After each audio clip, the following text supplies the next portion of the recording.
I'm Dr. Sarah Olivo. And I'm Dr. Liz Seidler, and you're listening to College is Fine, Everything's Fine.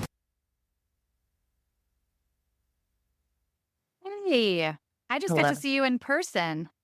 I know we did get to see each other in person. It was a very quick 24 hours. I wish we Yeah. would have taken more selfies. Oh, we do have a selfie. We did, and we were matching, and we will need to share it because it was cute or weird. I know. I think a lot of people think we planned it, Sarah. Yeah. And if you knew me in college, I did love a matching outfit with friends. So Yeah, a little maybe, matchy match.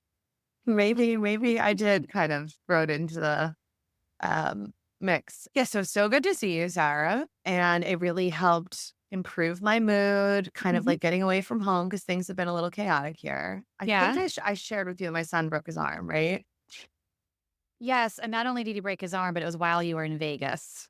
Yeah. So I was, trying to take some time off, practice some self-care, and within 24 hours had to come Self-care home. by gambling and drinking too much. No, did he? Oh, no, Vegas to means a lot of things concerts. these days. Yeah.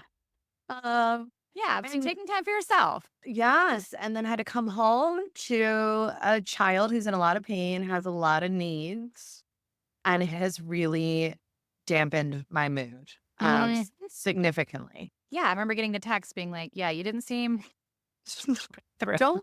Don't seem great. And it's a time of year that I really don't want to be in a bad mood. And so I've been working very hard at trying to find some lemonade out of lemons and to focus on the things that I'm grateful for, in terms of like comparisons. It could be worse than it is. I mean, now granted, I still have moments where I say, why me?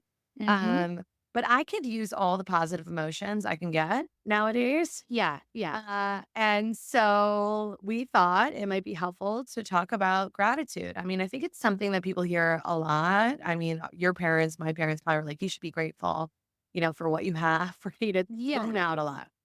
Oh my gosh, that word is everywhere. And I think that not only is it sort of like the old school words of just, you should be grateful. You have everything to be thankful for, that kind of stuff. And now I think people have that idea of like, oh, you should practice gratitude. They've heard it 1,000 times. And so we wanted to give a quick microdose episode on just, first of all, creating a little disclaimer on it and making also really clear what the definition is, because sometimes that has not been made very clear. So first of all, I can imagine if someone said to me, hey, just practice gratitude, and that was that, I would really feel like hurting that person maybe, or walking away, or, giving like a little bit of, because when you're feeling like you're struggling and your mood is down, if someone said, stop being sad, practice gratitude, and it felt very flippant, I don't think that's the most validating thing. And so we're not offering this tip because we think, oh, everyone should just walk around feeling grateful all the time. And we don't want us to feel sort of just flat. We're offering this because there are times where this is something that, when used, can really improve mood, right? And so that's what we really want. Not to say like, oh, you should be grateful and those kinds of things, but to say this is a tool that if you break it down into some practicable parts can improve your mood. And that's what we want for you. Because yes, Thanksgiving can often feel like a time of, obviously everyone's like, give thanks and so on and so forth, but it can also be stressful. You're going home to the holidays. Maybe you're excited, maybe you're conflicted, maybe you're not able to go home. It just is a lot of different things for a lot of different people. So the definition, right, when the kind of history of gratitude, a lot of that comes from positive psychology, where they were trying to say, how do people keep a positive mood who already have it? And people who naturally practice gratitude were shown to have an increased mood. So that was turned into a skill. And the actual definition is intentional, repeated actions and routines that help bring up and bring about a feeling, a natural feeling of thankfulness and appreciation for things that are going on in your life. And so it's a habit. It is something that you can try to do every day or kind of pull up in the moment as needed. And it does bring about, I think, a sense of, it just is more of a well-roundedness, right? Because sometimes when you're feeling down, everything can feel bad. Bad emotions are sort of contagious. Positive emotions are contagious. So this is a way to flip that contagion in a way that can work for you. All right. So you said you had an You want easy time practicing gratitude when you're coming back from Vegas? I think I've noticed no, I've not had an easy time because I think the intentionality part is and the habit part that there's been periods of time in my life, and they usually, for me at least, and we'll kind of unpack this a little bit more about the what and how and when to kind of practice. I tend to use it more in moments of adversity so that I can kind of, while I'm going for a run or able to be physically able and I see my son kind of struggling, I'm really appreciative of my body and its ability to kind of do things that I normally don't appreciate. Or when he's home from school for long periods of time and I'm not working, I appreciate that, like we get to hang out together and play board games that I haven't played since the 1990s. Um, so I think that's where I tried to do it the most, where I'm trying to use like my to be present and in the moment and kind of feel what emotions kind of come up for me. And it's a way to kind of reframe things that I have a choice. I could either kind of focus on what's been taken away from me because of this negative life event, or I could focus on what's actually been given to me. And the two areas I've really focused on just happen to be like my own mobility Yeah. and the extra time and attention that I get to give him that I probably haven't given to him since he was a baby. So, Yeah. Yeah. Sometimes, life. It is sort of like that life is short. Let's kind of stop maybe and slow down. And to your point, zoom out a little bit more to say, and we say these things all the mhm, time. What are the things we always say? We want to zoom out and get a bigger perspective. And also practice increases the chances that you can pull up on these right. skills as needed. So yes, if you're able to do something daily, then you're going to be more likely to access that kind of natural gratitude when things happen. And so it's going to be a little quicker. And it is sort of nice to have is in the back of your head if you're really struggling with mood to say, can I do something practical to just, get me kind of unkinked a little bit? So Mhm. there are a few practical tips. And now some of these things Yep. some people do, and they're great at it. Having a gratitude journal. There are 1,000 on Amazon. Go into your bookstore at school. I'm sure there are hundreds. Wonderful. If that is you, fantastic. I'm a little jealous. I don't have the Yeah. discipline to Me do neither. that. But hey, it works. And so for the people who do that, but you're probably not listening to this episode because you got this. I Right. think that part of it is trying to find ways that feel personally more like you in terms of practicing gratitude. So, since I'm not going to do a journal, sometimes it's just a matter of I will need to separate myself from the things stressing me out.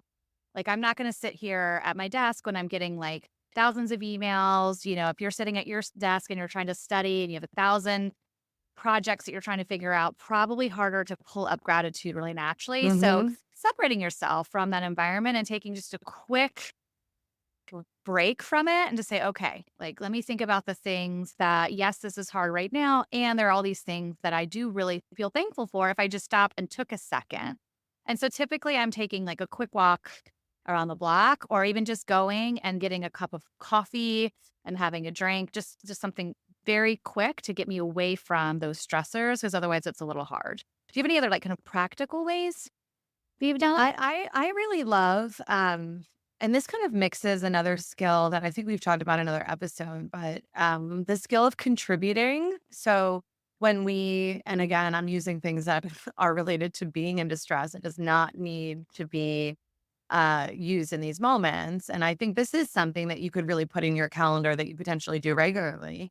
Um, but something that I started a long time ago when I was in grad school was having blank note cards in my desk Hmm. that I would write a note. It was usually to one of my nieces or a nephew, sometimes to a friend.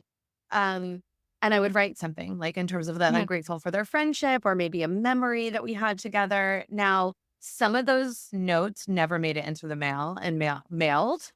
I had never mailed them. Some I did. But even not mailing them and the act of kind of reflecting on some way that someone's positively impacted my life generated positive emotions for me. Yeah. Yeah. And I think that's a simple thing a lot of us could do, whether it's a text or going through like an old photo and like reflecting on a memory. I think that's an easy way that we can kind of express directly our gratitude to others.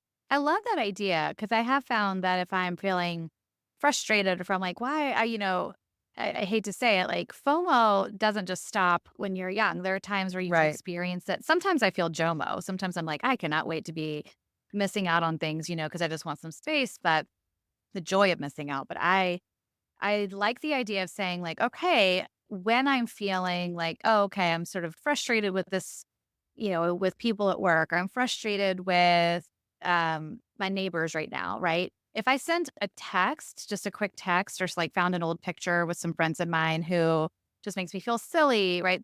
That's automatically bringing up for me, oh, right, those Mhm. memories to it. I love the idea of mailing something because who gets mail these days? That I shows real know. love. I mean, when I share this with some of my young adults, they're like, What is a stamp? well, one, they've asked to see some that I haven't even sent, and I write in script. So, guys, I like really am a dinosaur because my children don't even know how to write in cursive, and I don't think it's taught in many schools anymore.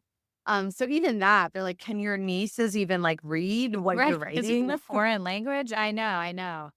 But I like the Um, idea that you said, even just writing it for myself yes, brings about that positive emotion, and some get mailed and some don't. yeah, I love that. yeah.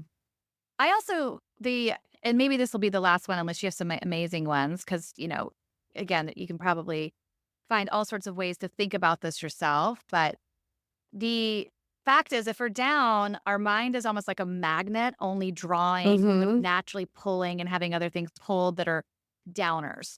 So Right. it can be contagious. And so one of the things I realized is if I'm in a bad mood, it just turns out I'm going to start noticing other things that don't go my way. Right. And I am just going to be really paying attention to that. It's almost like a laser beam being like, look over Hmm. there. That's annoying. Look over there. That's annoying. And so starting to actively look for and collect good things, noticing small things that even can Hmm. happen really can help. And so if I'm, running around running errands, but someone does something, kind of says, "Hey," at the grocery store, if I actually pay attention to that, that probably did give me a little lift. If I'm driving and somebody gives me the right of way, right? And I Hmm. notice that on purpose and I'm like, "Oh, that was really kind." Then I'm actually pulling in that evidence too. And I'm not just pulling in the like, everybody in the road is like ridiculous. So what are the things that you can notice uh, that tendency to pull in things that maybe you really shouldn't be grateful for? They're frustrating, or you have every right to be upset or stressed out. If you say, okay, hold on, but I also need to make sure that I'm opening up my eyes to some of the smaller things Hmm. and kind of noticing those things. Yeah. Okay, pulling that I in. I love that, Sarah. I think there's probably opportunities, like a simple way. I was just talking to a patient about this. Is just use your senses almost as a way that there's probably some one thing in your current experience, or we've talked a lot, we're talking about some present moment, but you can do gratitude for the future or for the past, or but in the present, there's probably something related to your senses that you could appreciate.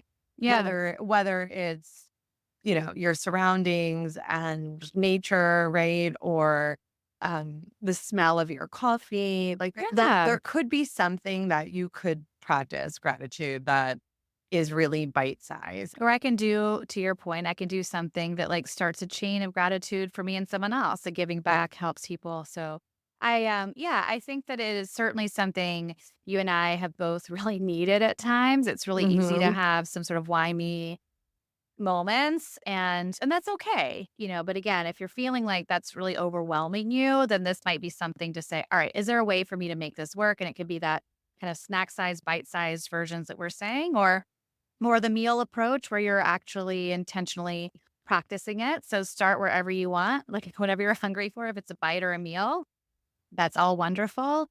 Either way, we want you to have wonderful Thanksgivings, however Yeah. that looks for you, and feel nourished, however that looks for you. And we will see you on the other side of that turkey infused holiday. Happy napping. Happy eating. Happy eating and napping. See you in December. What? Yes.